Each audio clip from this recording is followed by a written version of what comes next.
Welcome back, everyone. This is Cody Hart for Government Accountability. It is June 30th, Sunday. I hope everyone's having a good weekend. 4th of July is coming up, and I had some new evidence. I have a number of new videos that will be coming out soon. But this video, I'm going to focus on some new evidence that I have really not had terribly long, and I wanted to share it with everybody. And I'd like to start off by playing a statement from Ron Wesen at a county commissioner meeting about what is currently part of the Supreme Court cases, and that is the vacated offices due to bond violations. And let's be very clear. The Supreme Court hasn't made a ruling, and I'm fairly certain that I am going to be right on this. I know the law says I am. We'll see what the Supreme Court does, but I want you to see what these officials are claiming in these meetings. And so let me go ahead and play this as a reminder. A couple of comments were made about the commissioners bonding and so forth. Our bonds are made for it's for a full term, and so it was on file. We do have it on file. So you heard him say it.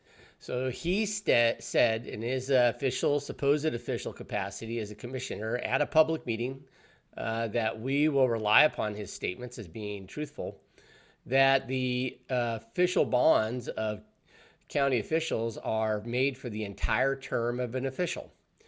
So I'd like to just kind of walk through some new evidence about this. So first, let's look here at the 2021 bond that is under contention for Lisa Janicki. This has been the focus of a lot of discussion, is Miss Janicki's bond. And I know for a fact that she hasn't got one on file for the 23, 4, 5, 6 term. That's the term, starts at 23, ends at 26. And so there's been some interesting statements about that. But what the new evidence shows is something even more interesting about what Mr. Wesen just said about bonds being for the full term. So the terms of the county commissioners are 4 years. So 23 to 26 is their current term. The previous term is 2019 to 2022, 19, 20, 21, 22. So this bond here creates a very interesting storyline for this, because this bond was issued to begin on the first day of January 2021. Well, how could this be? If Mr. Wesen's statements that we're relying on as a public are true, and his sales of that there's no bond violation is that, bonds are made for the entire term. Well, this bond would have been good from 2019 until the end of 2022, which it is clearly not, because it did not start until January 1st of 2021. So there's flaw one in Mr. Wesen's false statements to the public in his supposed official capacity. Now, second, I'll bring to you something that's brand new evidence. And that is what has been going on here with the Lisa Janicki bond has been very fascinating, because there's been the statements made by the county officials that her bond automatically renewed. And I'd like to point this out to you guys, that these bonds expire, and no matter what they say, they expire. This is issued in December of 2022. And what does this say? Well, there's a table here that is very straightforward. For Commissioner District 3, Lisa Janicki, the bond expired December 31st, 2022.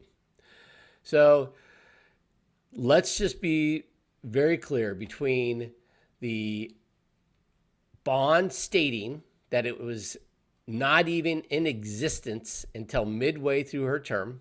Mr. Wesen made a false statement at a public meeting. I could rely on that. You could rely on that. He wants everyone to trust him. Between now, this document issued that I got through a public records request, a bond examination from the chief civil deputy prosecuting attorney that states, the bonds expire and they don't roll over. Now, what are we supposed to think when we add into that the rider that we have all seen? The rider says from the insurance company itself, the bond had expired, and they needed to change that in the official record.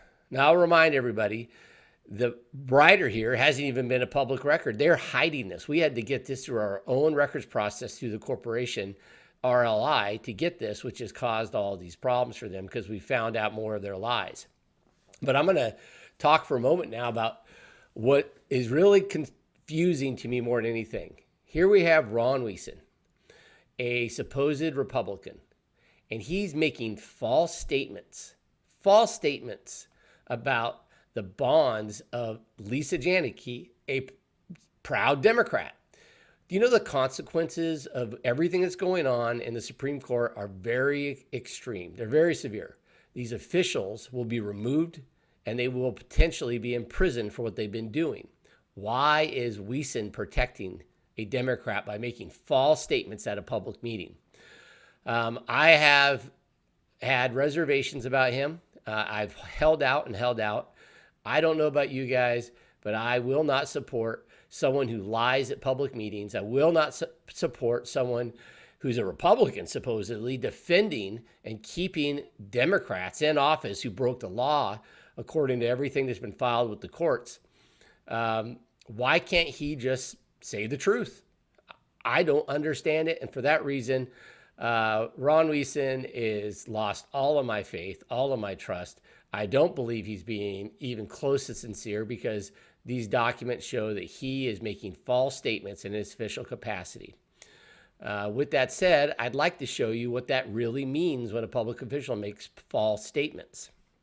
So according to RCW 42.20.040, false report, every public officer who shall knowingly make any false or misleading statement in any official report or statement under circumstances not otherwise prohibited by law shall be guilty of a gross misdemeanor. Did Mr. Wesen make a false statement? I think so, because there's no way that what he said is true based on what we just saw.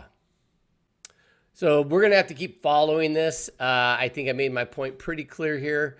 It is very concerning that Mr. Wesen made the false statement that I have identified to you guys, that everything seems to support that it was a false statement.